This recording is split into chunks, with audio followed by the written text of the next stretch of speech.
time of Eric the Red and Leif Erikson to the present, the exploration of the unknown parts of the world has held a particular fascination for the Scandinavians. The Vikings visited China centuries before Marco Polo, and Leif Erikson set foot in the New World quite a long time before Columbus. And the name Amundsen is an important part in the history of polar exploration. All brave men who venture into uncharted waters or who cross unmapped lands, sooner or later, make this discovery. There are two worlds. The known world, which can be mapped and charted, and that other world, which lies just beyond the map makers. Our story begins here in the home of Felix Bogner, geography teacher.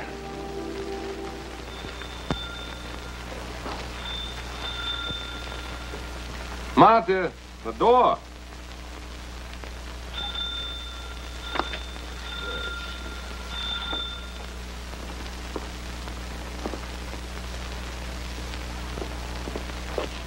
Yes? Dr. Hansen. And you're Mr. Faulkner? Yes. May I come in? Of course. Thank you. What am I thinking? Please forgive me. It is just a surprise seeing so famous a man as yourself here in Hamburg. Won't you sit down? Thank you.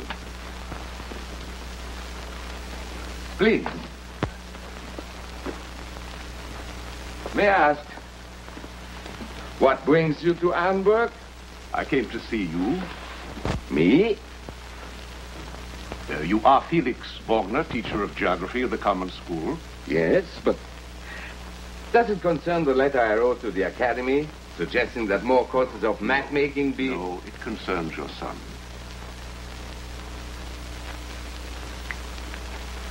I have no son. He's dead. Yes, Eric is dead. You know his name? I knew him, Mr. Bogner. You... Felix, was that the bell? I was sweeping the carpet. Oh. May I introduce you to my wife, Mrs. Bogner? This is Dr. Einar Hansen. The Dr. Hansen? Yes. Oh. Does that distress you? No, it's only that my boy, my Eric, he idolized you so. If he could have seen you. He did. That is why I am here. Oh, but... Yes, but please go ahead, Dr. Hansen. May I smoke? Oh, yes, please do. Thank you.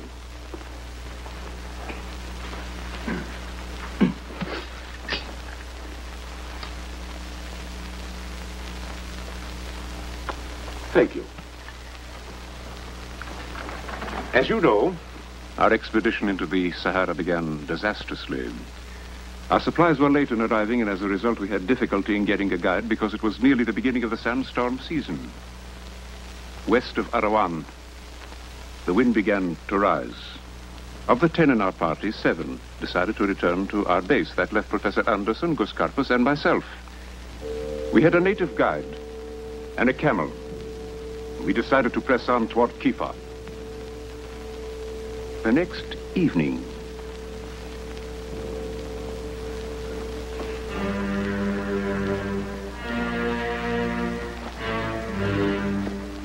Kasim!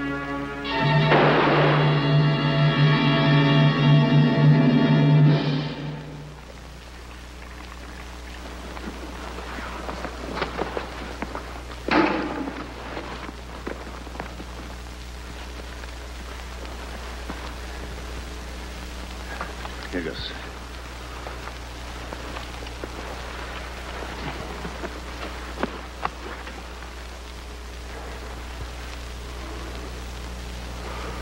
That I had a friend who has just resigned his position as guide. Why, Anderson? Why? Because he's a fool. I only meant to frighten. Likewise, our faithful camel. I hope you realize the position your bright young professors put us in now. Well, do you intend to stand here all night, Doctor? What do you suggest, Gus? Go after the camel, of course. On foot? And what do you suggest, Doctor? Are we supposed to wait until the sand covers his tracks? He's right, Einar. I don't look forward to the walk. You too can stay here if you like. But where we are now, all your money, all your glory, won't get us more water when we need it.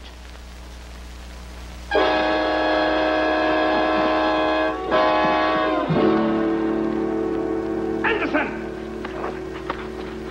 Stop it now! I'll kill you for this. No. You'll thank him. He saved your life. I'll take care of my own life.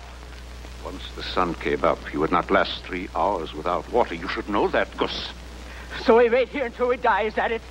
But we last longer because we're near the water bag, is that it? Not me. I'm going. We go together. But not tonight, though. Why not tonight? Listen.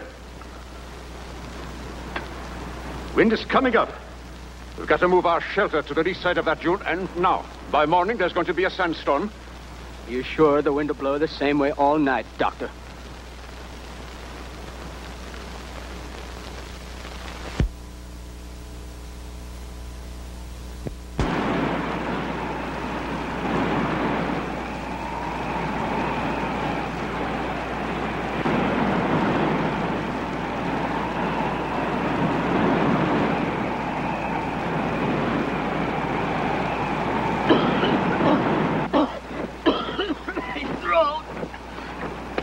So we haven't got water to waste. Who are you to tell me?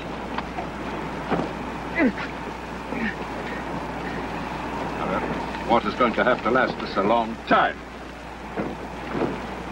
Take your hands off me. Now, Gus. That's going to be shared. Shared alike. No extra rations. Agreed? Agreed. Gus!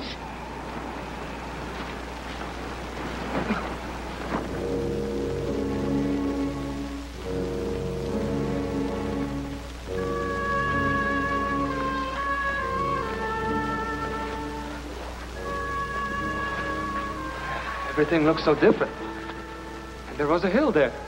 You can't use sand dunes for landmarks, Professor. No. I like the ocean waves. But those do not change. I will do our walking at night. We steered on that cluster. I'll start getting out the equipment. All right. Why west? Well, why not?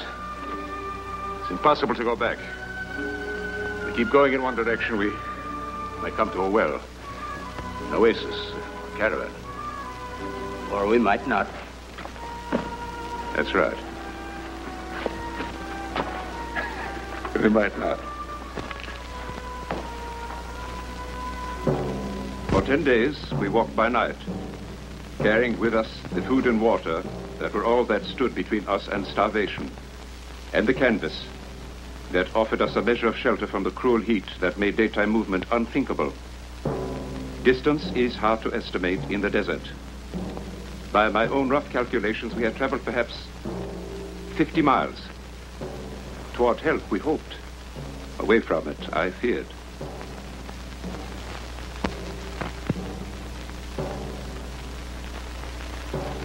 In any event, our situation was becoming worse. It was necessary to reduce the ration from 1 biscuit per day and a cup of water to 1/2 that amount. We were becoming weaker. Finally, just before dawn, on the 10th day. What are you stopping for? We still got an hour before light. We're going to gamble at last hour. Gamble? On what? Shut up and he'll tell you. Don't talk to me. Be quiet, both of you. Got to get help. On top of a little rise. The fire can be seen for a mile. Been saving his ration box. What makes you think anybody will see it? For nothing. But it is possible. A caravan, another explorer. Even some nomadic native. And if this nomadic individual does see it, can you say for sure he'll come and investigate? No. But I can say for sure what will happen to us if he doesn't.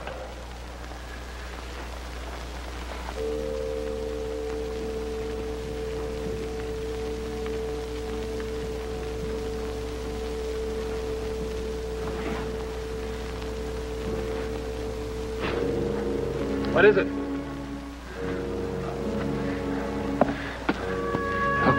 Look.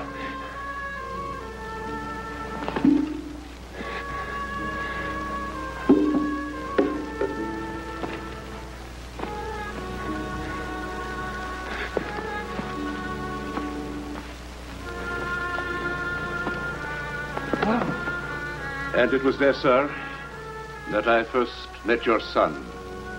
He knew the desert as no man has ever known it, its topography, geological structure, and its history.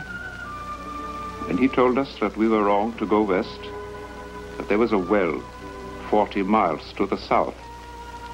When he cited an ancient Phoenician geographer who had described the well, we did not think to question him. We simply did as he suggested. Gus!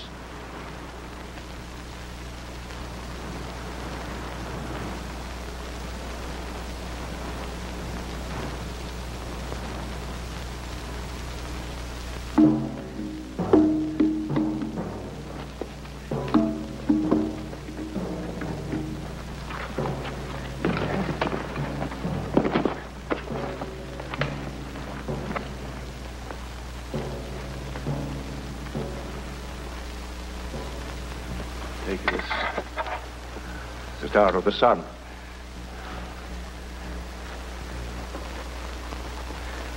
Look at these markings. It's Babylonian. It's just as you said, Eric. You saved us.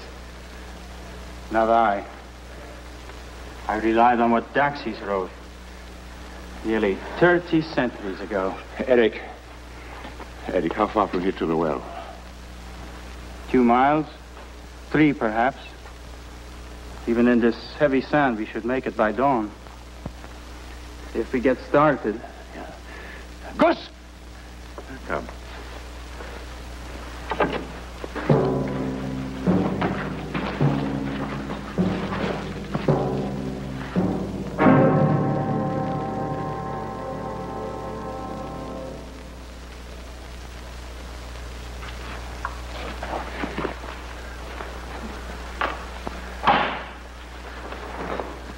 It isn't fair.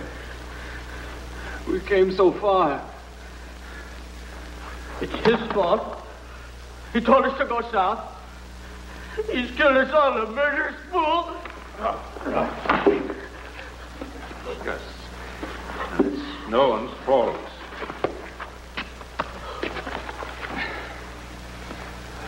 Eric. Daxis came here from what he called the Lake of the Camels.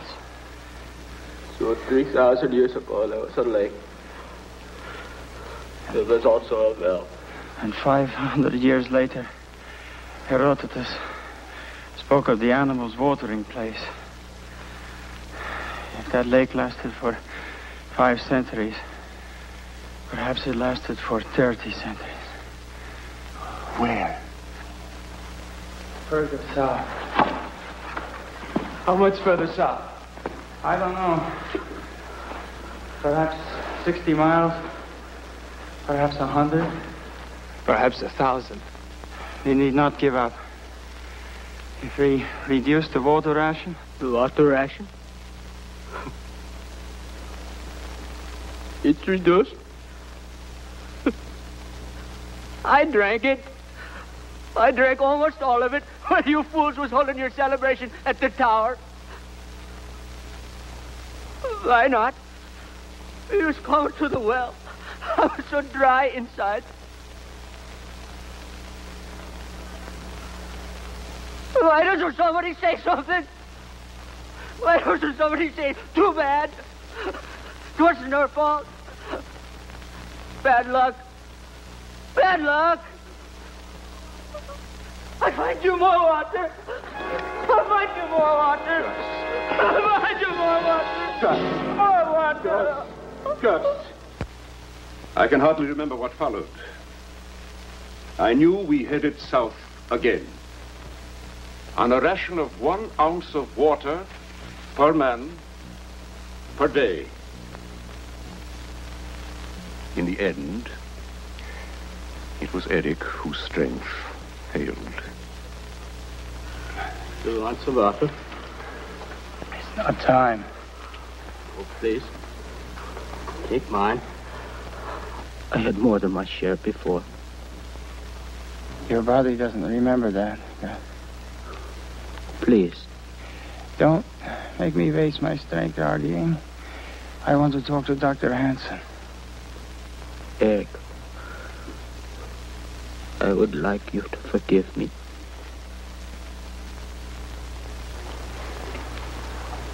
He wants to talk to you. All right.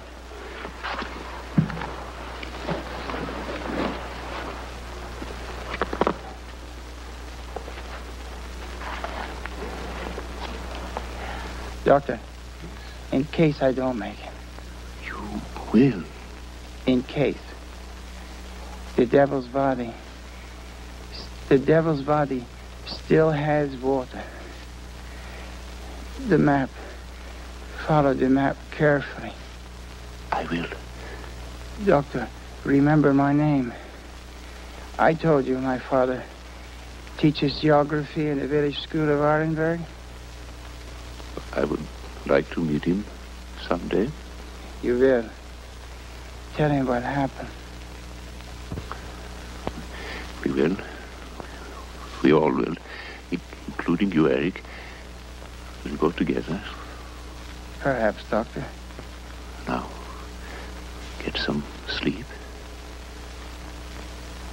You too, Doctor.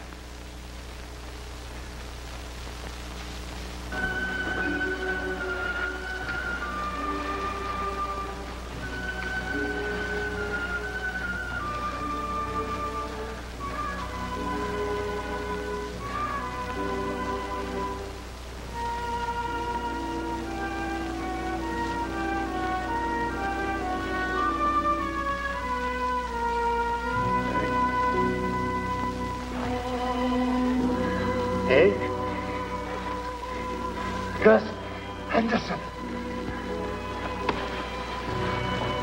Stan. He was a boy, a man, rather, who did what he decided was right. He never reproached Gus, who drank the water that might have saved him. He might be here in Arenborg now, if... He is. He's alive. My son died last summer, September 9th, 1910, at the age of... How do you know the date? At the age of 22. You never laid eyes on my boy in his entire life. Do you think I'd make up a story like this? Felix, whatever this is, I believe he has told the truth. But how can it be possible? Perhaps some other boy who used Eric's name for some reason. Perhaps. But it wasn't Eric. This is our friend and Dr. Henrik Swanson. He brought Eric into this world. He took care of him all his short life. I want him to tell him, Henrik. From the beginning, the boy suffered from a spinal disorder. At about age 6, a progressive paralysis set in, affecting at first only the lower part of his body. At the age of 12, he lost the use of his legs. He never regained his power to walk. What? For the last 10 years of his life, Eric Borgman never left that bed. But it is impossible. Now, I am here. Gus and Anderson are alive. We are the living proof. May I say something? What Dr. Swanson has said is true, and yet not true. Mrs. Bogner, I do not follow you. His body was confined, but his spirit was free. It wasn't his spirit that walked with us. His books took him everywhere. To China with Marco Polo. Around the world with Magellan. He called himself an explorer. Yes, Eric's poor body never left that bed. But Eric himself, Eric was an explorer. What Dr. Hansen says he saw is impossible. Who supplied us with the information that saved our lives? The desert does strange things. Couldn't it have been a sort of mass hallucination? The others respected you as their leader. They believed what you believed. Is it impossible that they saw what you saw by some process akin to hypnosis? No, Doctor. Scientifically, it is not possible, no. May I speak to you for a moment, Doctor? Of course. Will you excuse me?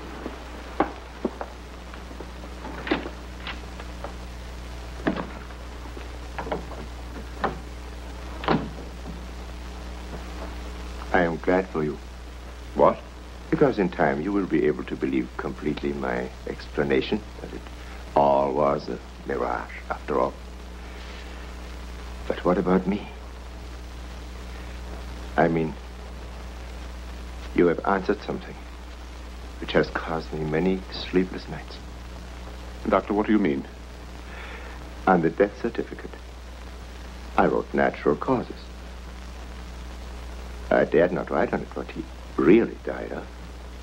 Because, well, it was medically impossible. Doctor, what did he die of? In this room, in this bed, with a pitcher of water beside him on this table, Eric died of dehydration. Thirst. Thirst. As though he were in the middle of a desert. Now, Doctor, is there a picture of the boy? Yes.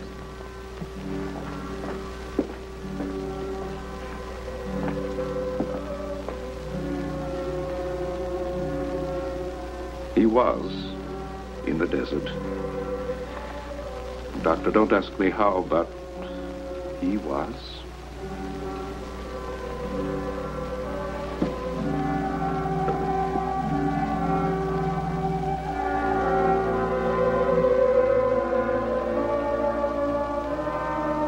Perhaps the doctor's first theory was right. Perhaps Einar Hansen and his companions only imagined that which they said they saw. Mass hallucination, too much heat, hysteria, too little water. Perhaps. But what about the way Eric died? Well, I'm sure we can think of something logical, can't we?